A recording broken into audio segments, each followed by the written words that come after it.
আমরা জানতাম আব্বাস উদ্দিন, কিন্তু আব্বাস উদ্দিনের গাওয়া। আজকে জানলাম পল্লী কবি জসিমউদ্দিনের মনের বাসনা।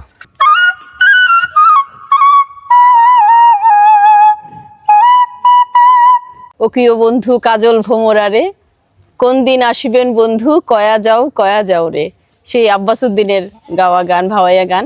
আর এই গানের রচনা কার জানেন?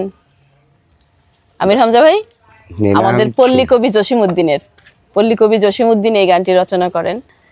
আমরা হয়তো জানি যে ভাওয়াইয়া গান উনি তো ফরিদপুরের। হ্যাঁ, আমরা জানতাম আব্বাস উদ্দিন, কিন্তু আব্বাস উদ্দিনের গাওয়া। আজকে জানলাম পল্লী কবি জসিমউদ্দিনের মনের বাসনা। খুব দারুণ বলছেন, পল্লী কবি জসিমউদ্দিনের মনের বাসনা। কি সুন্দর কথা না? জি। যে যদি বন্ধু যাবার চাও ঘাড়ের গামছা রাইখা যাও। ওই সময় ঘাড়ের গামছা এরকম নাড়াচাড়াও করে। হ্যাঁ, মানে বন্ধুর গায়ের যে গন্ধটা সে গামছার মধ্যে থাকবে এবং সে গামছাটা নিয়ে থাকবে, যে বন্ধুর আসতে দেরি হোক কিন্তু গামছাটা তো থাকবে।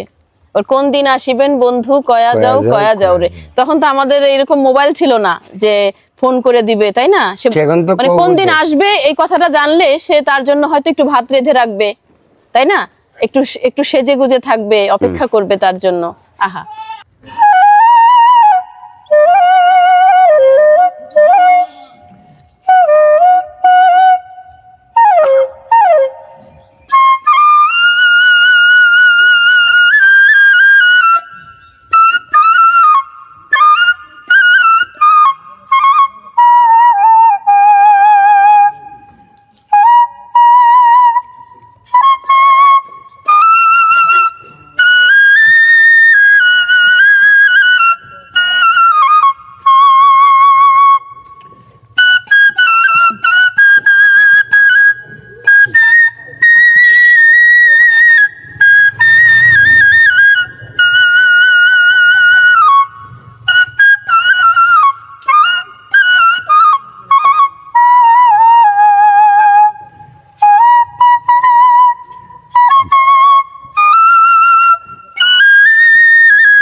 অসাধারণ।